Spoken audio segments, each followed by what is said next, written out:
Press कर दें। सड़क पर दो मोटरसाइकिलें खड़ी हैं और दूसरी तरफ लिटिल सिंघम हाथ में कुछ सामान लिए उन मोटरसाइकिलों की तरफ आ रहा है। और ये क्या, पीछे से एक खतरनाक चोर लिटिल सिंघम पर हमला कर देता है और लिटिल सिंघम धड़म सड़क पर गिरता है। और फिर वो चोर लिटिल सिंघम के उस सामान को उठाता है और तेजी से भागने की कोशिश करता है। वो उन दोनों बाइकों में से एक बाइक के ऊपर बैठता है और उसे स्टार्ट करके भागने की कोशिश करता है। लिटिल सिंघम भी फौरन अपनी बाइक पर बैठ जाता है और उसका पीछा करना शुरू कर देता है। वो चोर करीबी जंगल में घुस जाता है और बहुत तेजी से काफी आगे निकल जाता है। लिटिल सिंघम भी उसका पीछा करते करते उस जंगल में पहुंचता है, मगर वो चोर अब लिटिल सिंघम की नजरों से ओझल हो जाता है। लिटिल सिंघम जंगल में काफी आगे आ चुका होता है और दोपहर भी हो जाती है। फिर उसे शदीद भूख लगती है और उसकी नजर करीबी सेब के एक दरख्त पर पड़ती है। वो वहां से 4 सेब उठाता है और एक कुएं के किनारे पर बैठ जाता है और फिर ये कहने लगता है कि अब मैं इनमें से एक सेब खाऊं, 2 खाऊं या चारों को ही खा जाऊं। मजे की बात ये होती है कि उसी कुएं के अंदर ही 4 परियां भी रह रही होती हैं। जैसे ही वो ये बात सुनती हैं तो वो डर सी जाती हैं और वो ये समझती हैं कि शायद कोई उन्हें खाने की बातें कर रहा है। फिर वो उड़कर अपनी मलका के पास जाती हैं और मलका से कहती हैं कि कोई हम चारों को खाने की बातें कर रहा है, आप जाएं और देखें कि वो कौन है। फिर उनकी मलका कुएं से बाहर निकलती है। जैसे ही वो कुएं से बाहर निकलती है तो लिटिल सिंघम उसे देखकर डर जाता है। फिर वो लिटिल सिंघम से कहती है कि तुम क्यों खाना चाहते हो चारों को। फिर वो कहता है कि मुझे भूख लगी है इसलिए। फिर वो कहती है कि अगर मैं तुम्हें इन चारों के बदले एक ऐसी चीज दे दूं जो तुम तो क्या तुम्हारे सारे खानदान का पेट भर सकती है, तो क्या तुम इन चारों को छोड़ोगे। फिर वो कहता है कि क्यों नहीं। फिर वो मलका आसमान की तरफ हाथ बुलंद करती है और एक ऐसा मैजिक करती है कि उसके हाथ में एक जादुई देगची आ जाती है। फिर वो देगची लिटिल सिंघम के हवाले करती है और लिटिल सिंघम से कहती है कि ये एक ऐसी जादुई देगची है कि तुम जो चीज खाना चाहो बस उसे मन में लाओ और वो देगची उस चीज से भर जाएगी। लिटिल सिंघम कहता है कि मुझे लड्डू खाने का मन कर रहा है और फिर वो देगची लड्डुओं से भर जाती है। लिटिल सिंघम बहुत खुश हो जाता है और उसका शुक्रिया अदा करता है। फिर वो मलका परी अपने कुएं में वापस चली जाती है। उसके जाने के बाद लिटिल सिंघम नीचे बैठता है और पेट भरकर लड्डू खाने लग जाता है। लड्डुओं को खाने के बाद वो देगची उठाता है और अपनी बाइक पर उसे रख देता है और खुद भी बाइक पर सवार हो जाता है और जंगल में आगे की तरफ निकल पड़ता है।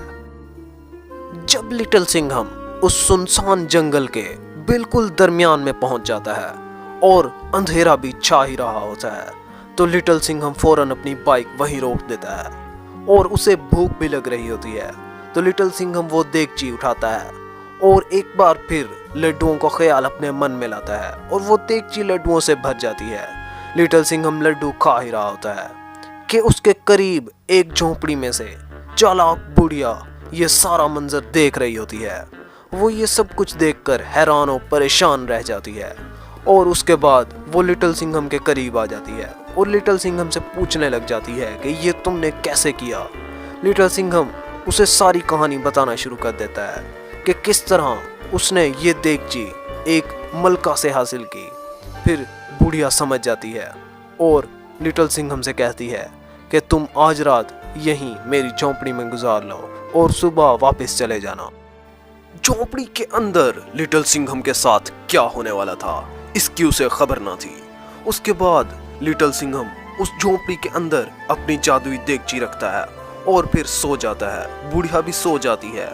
कुछ घंटे गुजर जाने के बाद उस बुढ़िया की अचानक आंख खुलती है और उसे एक शरारत सूझती है और वो हूबहू लिटिल सिंघम जैसी ही देगची कहीं से उठा लाती है और लिटिल सिंघम की जादुई देगची की जगह उस नकली देगची को रखकर असली जादुई देगची उठा लेती है और उसे कहीं जाकर छुपा देती है और फिर अचानक ऐसे सो जाती है जैसे उसे कुछ पता ही नहीं।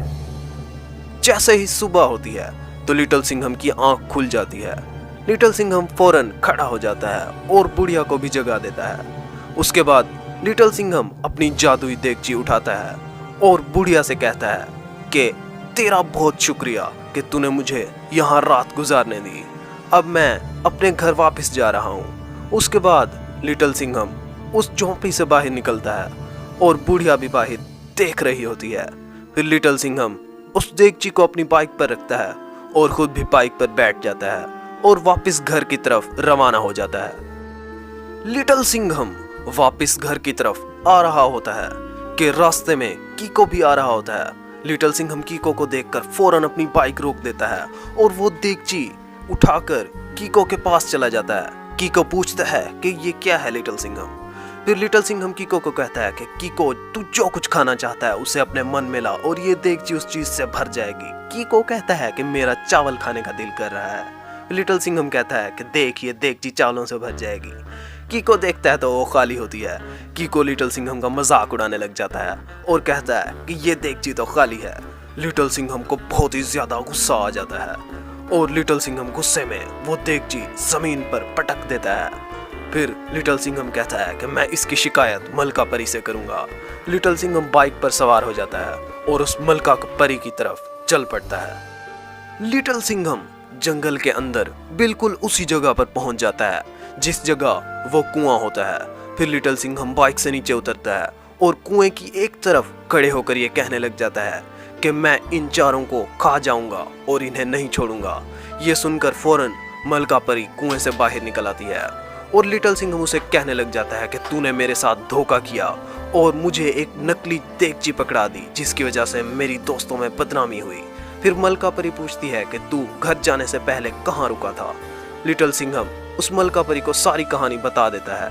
मलका परी ये सुनने के बाद कुछ देर सोचती है और फिर उसे समझ आ जाती है कि ये उस चालाक बुढ़िया का ही काम हो सकता है।